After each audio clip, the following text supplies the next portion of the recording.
जय हिंद साथियों। मैं पारस सर आप सभी का स्वागत करता हूं एग्जाम सर जीके ट्रैक में। आज इस क्लास में हम भारतीय भूगोल के टॉप 60 क्वेश्चन पढ़ेंगे जो कि आपके एग्जाम में बार बार पूछे जाते हैं। इसलिए आप लोग वीडियो कंप्लीट देखना, वीडियो को स्किप बिल्कुल भी नहीं करना। इसमें हम 15 मिनट में इस 60 क्वेश्चन पढ़ने वाले हैं। तो चलिए स्टार्ट करते हैं प्रश्न क्रमांक 1 से।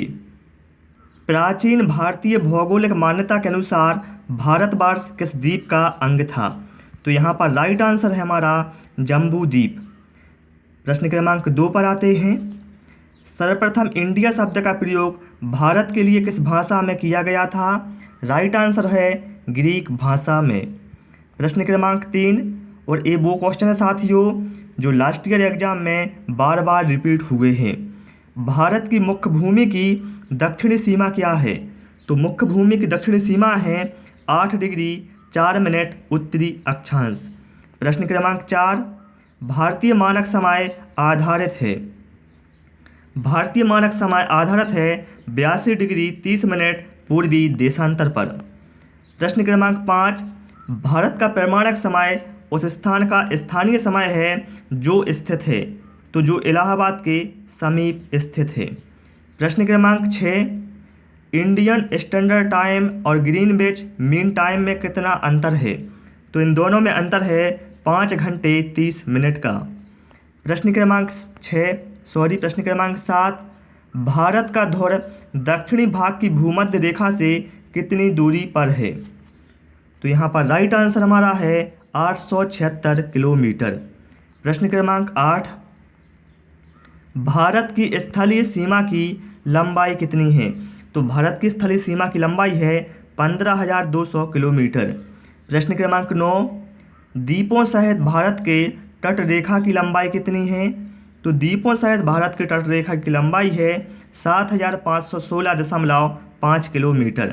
प्रश्न क्रमांक 10, भारत की उत्तर से दक्षिण तक की लंबाई कितनी है? तो यहाँ पर राइट आंसर हमारा है 3,214 किलोमीटर। प्रश्न क्रमांक 11 पर आते हैं।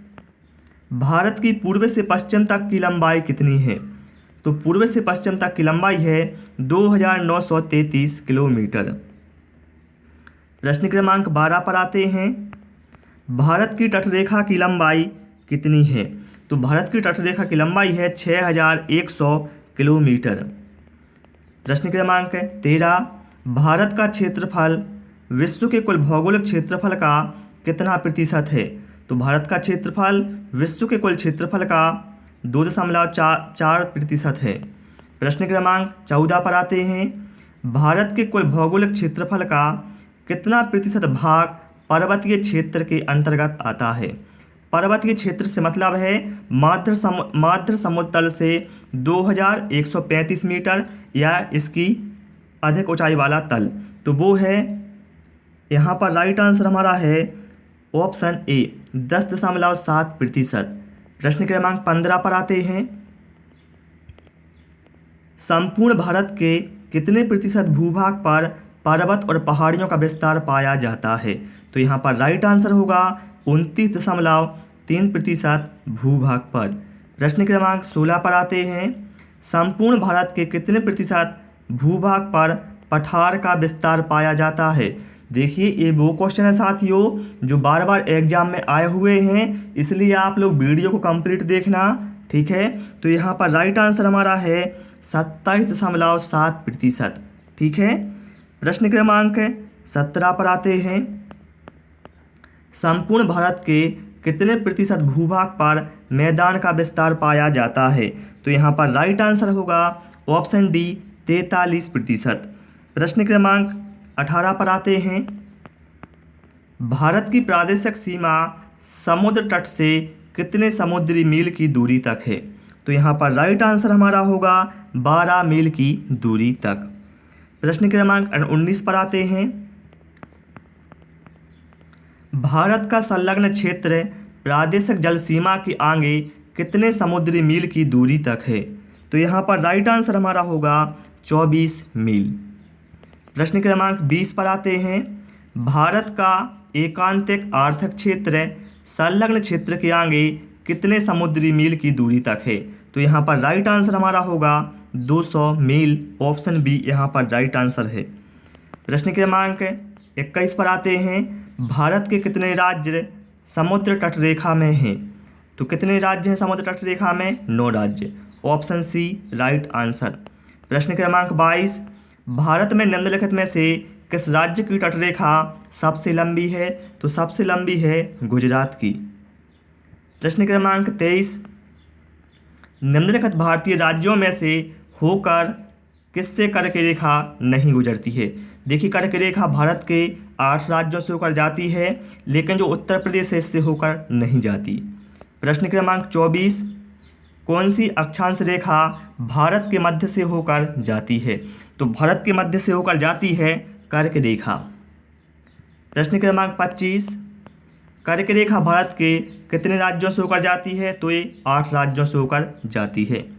प्रश्न क्रमांक 26, निम्नलिखित में से किस राज्य से होकर कर्क रेखा नहीं गुजरती है? राइट आंसर है उड़ीसा से नहीं जाती है, गुजरात, राजस्थान, पश्चिम बंगाल से जाती है। आप लोग क्या करना, जो 8 राज्य हैं उनके नाम याद कर लेना, कहाँ कहाँ से कर्क रेखा जाती है। मैंने ट्रैक बनाई है, आप वीडियो देख लेना। भारत का वह राज्य जिससे होकर कर्क रेखा गुजरती है, तो इनमें से कहाँ से गुजरती है? झारखंड से। ठीक है, क्योंकि कर्क रेखा से ऐसे बहुत सारे क्वेश्चन एग्जाम में लास्ट ईयर पूछे गए हैं, तो ये आप लोगों के लिए बहुत ही महत्वपूर्ण हो जाता है। भारत का दक्षिणतम बिंदु कौन सा है? तो भारत का दक्षिणतम बिंदु है Indira point, option C is right answer. प्रश्न क्रमांक 29 पर आते हैं। भारत के दक्षिण में सबसे दूर स्थल कौन सा है? तो भारत के दक्षिण में सबसे दूर स्थल कौन सा है? Indira point, option C is right answer. प्रश्न क्रमांक 30 पर आते हैं। इंदिरा पॉइंट का अन्य नाम क्या है? तो पार्सन पॉइंट, लाहिचिंग और पिगमेलियन पॉइंट, ये सभी हैं, तो ऑप्शन डी यहाँ पर राइट आंसर होगा। प्रश्न क्रमांक 31, निम्नलिखित में से कौन सा स्थान भूमध्य रेखा के निकटतम स्थित है?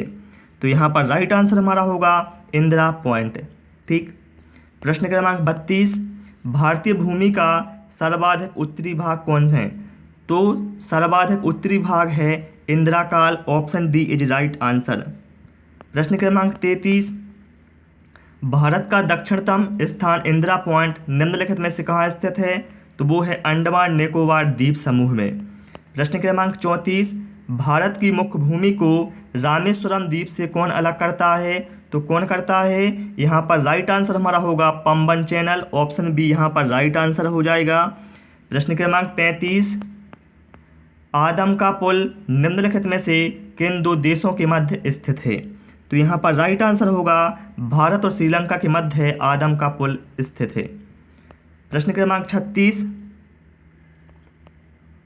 निम्न द्वीपों के युग्मों में से कौन सा एक 10 अंश जलमार्ग द्वारा आपस में पृथक किया जाता है? 10 अंश मतलब 10 डिग्री चैनल के द्वारा पृथक किया जाता है। तो कौन कौन किया जाता है?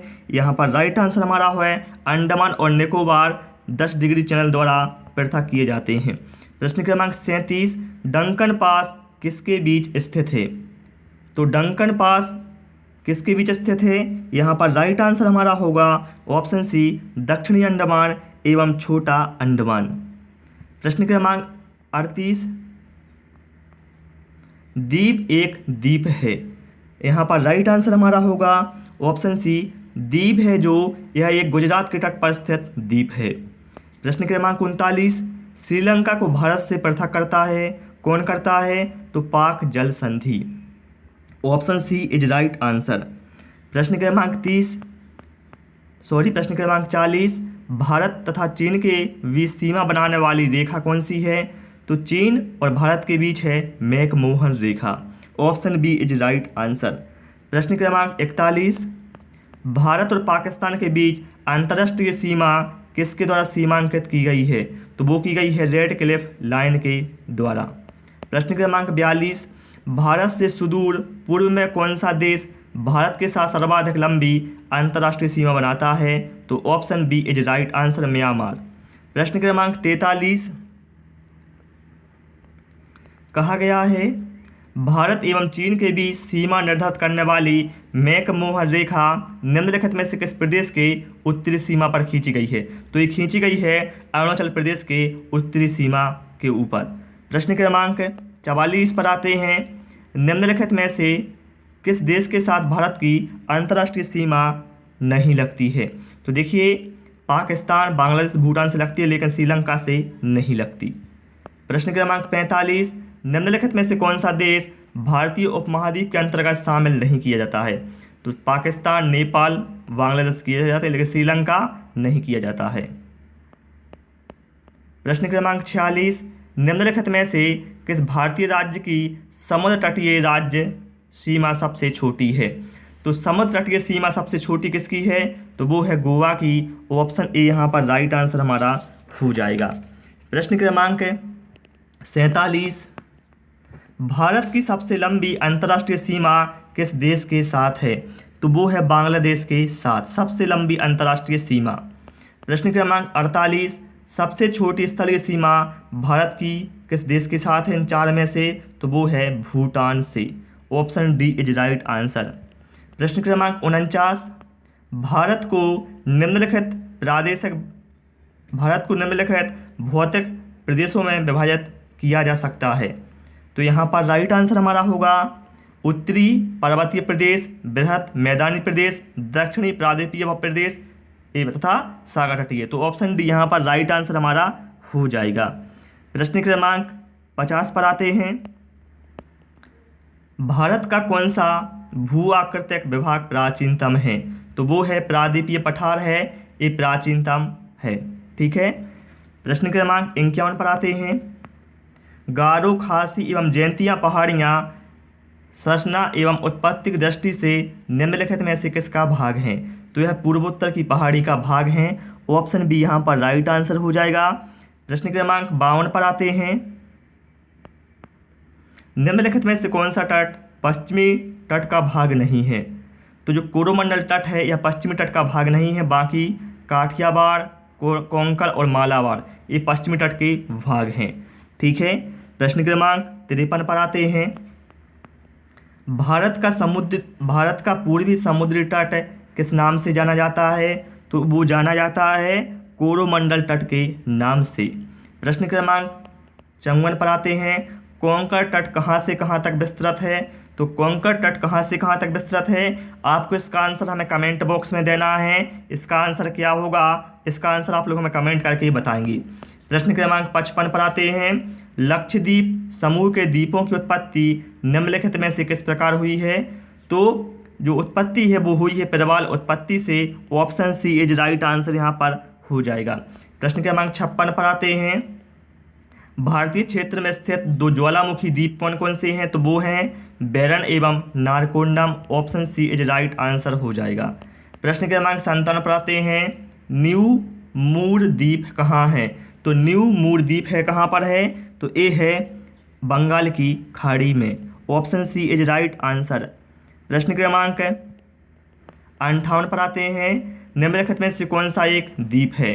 तो जो द्वीप है यह एक द्वीप है, बाकी दमन, पांडिचेरी, दादर ये नहीं है। ठीक है। तो ऑप्शन बी यहाँ पर राइट आंसर है।